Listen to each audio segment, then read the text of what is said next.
name is Arissa, and today I have a how to get a 750 plus SAT reading score video for you. These are the tips I wish I knew before trying to reach my full potential in the SAT reading and writing section.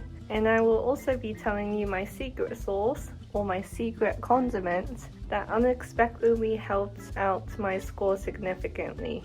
And it's not cheating, which is a bonus. I have broken up the video into two main segments.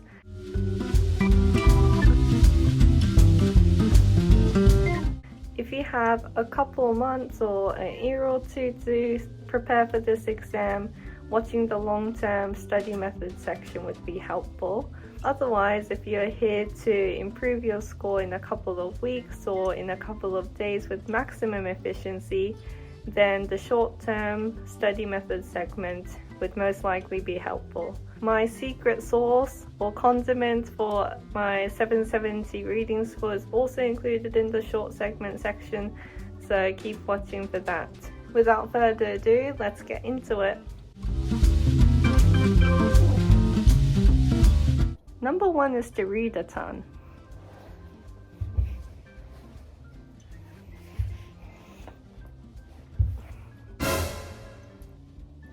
Read a variety of books from different genres. It expands vocabulary, makes you a faster reader, and also gets you used to what is usually the correct grammar.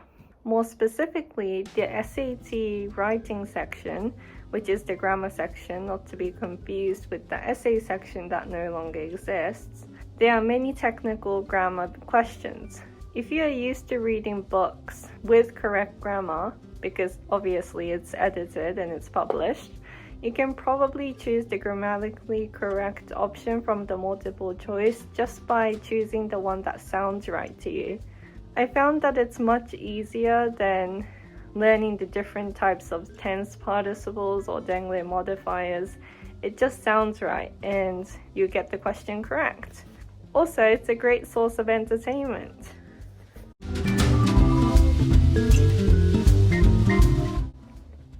Number two is to take a writing or reading intensive class like AP Literature and Language or AP US History and World History. Even if you have no plans to major in the humanities in college, you can just view these classes as a SAT reading prep course. AP Language and Literature gets you used to literature reading comprehension questions similar to what you would find in the SAT reading section.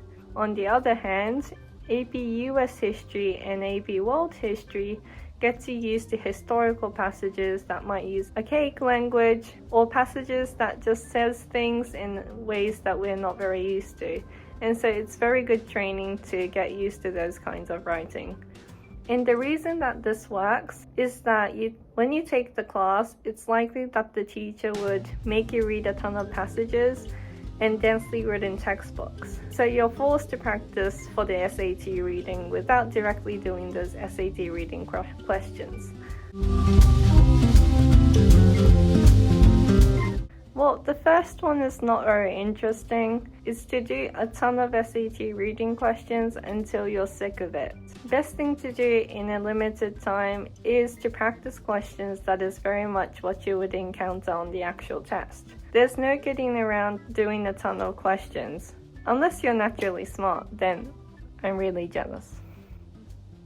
I'm jealous.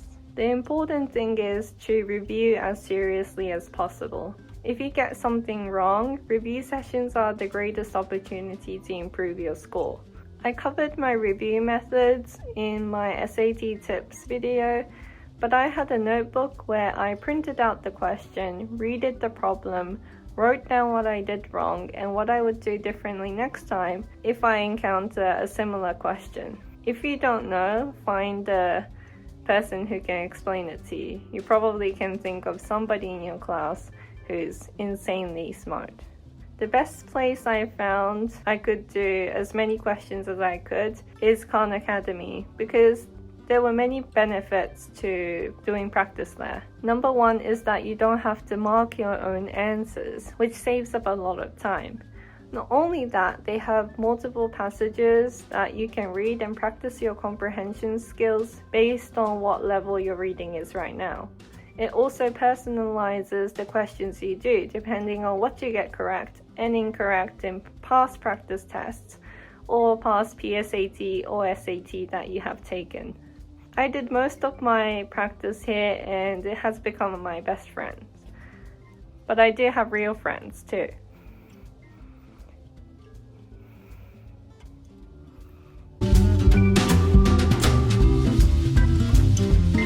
Now what you have been waiting for is the secret sauce, and that is to do LNAT questions. Let me set the scene. You have done all the reading questions that the internet and prep books have to offer, and you're lost and senseless in a world without purpose.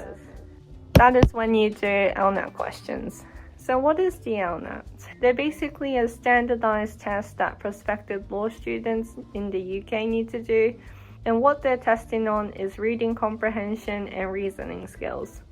They don't require any knowledge in law, and it's basically a harder version of the SAT reading.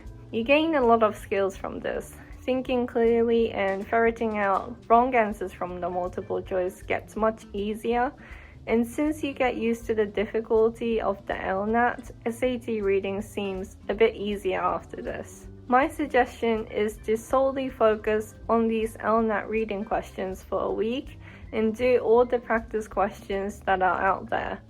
There are only like 3 full practice tests out there on the internet, so they're easy to complete.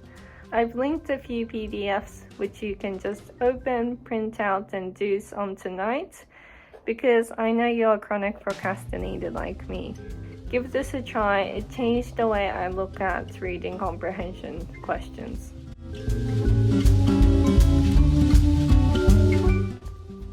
That's all. That's all I have for you today. The best bet for you is to do just a ton of practice questions. I know you can do it. Good luck. It's okay to cry once in a while. So go study. Bye.